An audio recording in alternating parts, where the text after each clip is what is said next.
यह कहानी एक दिव्यांग राजा की है जिसके राज्य में कोई भी परेशानी या समस्या नहीं थी। सभी लोग उस राजा से बहुत खुश थे और ऊपर वाले से धन्यवाद करते थे कि इतने अच्छे राजा को उनकी जिंदगी में भेजा है। वह राजा दिव्यांग था, उसकी एक आंख नहीं थी और एक पैर भी नहीं था, लेकिन फिर भी राजा को इस बात का कोई मलाल नहीं था। एक दिन राजा अपने महल के गलियारे में घूमते हुए अपने पूर्वजों की लगी तस्वीर को देख रहे थे और सोच रहे थे कि मेरे पिताजी इतने शूरवीर थे और उनके पिताजी भी इतने शूरवीर थे। हमें इतने शूरवीर खानदान में जन्म लेने का मौका मिला, यह ऊपर वाले का धन्यवाद है। राजा ने सभी चित्र को देखते हुए आखिरी चित्र तक पहुँचे और फिर उस खाली जगह को देखा तो वह चिंता में पड़ गए, क्योंकि राजा को मालूम था कि अब यहाँ जो तस्वीर लगेगी वह उन्हीं की लगेगी।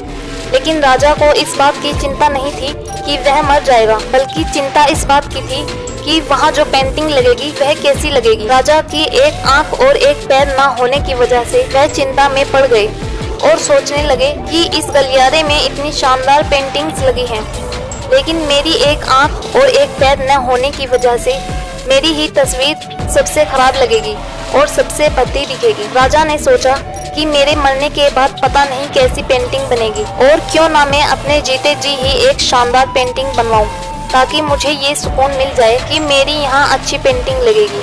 अब उस राज्य में ऐलान करवा दिया गया और सभी पेंटर्स को बुलाया गया और कहा गया कि जो भी पेंटर राजा की शानदार पेंटिंग बनाएगा उसे शानदार इनाम मिलेगा। अब सभी पेंटर राज्य में आए और उन पेंटर्स को पता था कि अगर शानदार पेंटिंग बनेगी तो शानदार इनाम मिलेगा, लेकिन जिस राजा की एक आंख नहीं है और एक पैर भी नहीं है उसकी शानदार पेंटिंग कैसे बनेगी। पेंटर्स सोच रहे थे कि इनाम का तो पता नहीं, लेकिन अगर शानदार पेंटिंग नहीं बनी और राजा गुस्सा हो गए तो सजा जरूर मिलेगी। ये बड़े बड़े चित्रकार भी आगे नहीं आए। तभी उनमें से एक लड़का बोला, राजा साहब मैं आपकी पेंटिंग्स बनाना चाहता हूँ, मुझे 24 घंटे का वक्त दीजिए। अब सभी बड़े बड़े पेंटर्स हैरान हो गए कि ये लड़का क्या पेंटिंग बनाएगा और अगर राजा को पेंटिंग पसंद नहीं आई तो इसे सजा जरूर मिलेगी। राजा बोले ठीक है, आप बना करके आइए। अगले दिन वह लड़का तस्वीर बनाकर लाने वाला था और दरबार पूरी तरह से भर चुका था। लोग दूर दूर से यह देखने के लिए आए थे कि वह लड़का कैसी पेंटिंग बनाकर लाएगा। अब लड़का जब राजा की पेंटिंग बनाकर लाया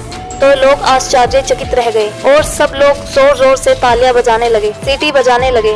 और जब राजा ने उस पेंटिंग को देखा तो वह बहुत खुश हो गए और बोले कि वाह, इससे अच्छी पेंटिंग तो इस पूरे गलियारे में नहीं है।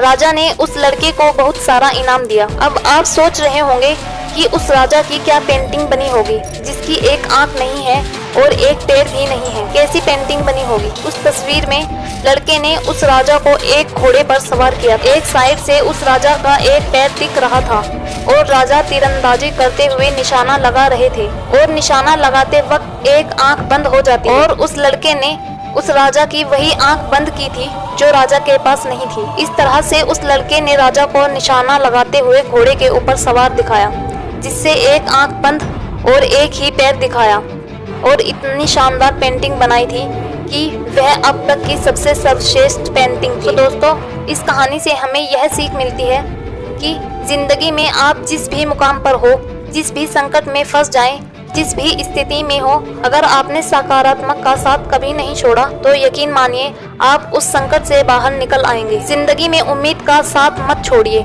क्योंकि जिसने उम्मीद का साथ छोड़ दिया तो फिर जिंदगी उसका साथ छोड़ देती है। हर पल सकारात्मक रहिए, पॉजिटिव रहिए, खुश रहिए, ऊपर वाले के आशीर्वाद के साथ और अपनों के प्यार के साथ, अपनी अच्छी और सच्ची मेहनत के साथ कर दिखाओ कुछ ऐसा कि दुनिया करना चाहे आपके जैसा। तो गाइस, अगर आपको यह मोटिवेशनल वीडियो ज़रा भी अच्छी लगी तो प्लीज़ इस वीडियो को लाइक एंड सब्सक्राइब करना ना भूलें।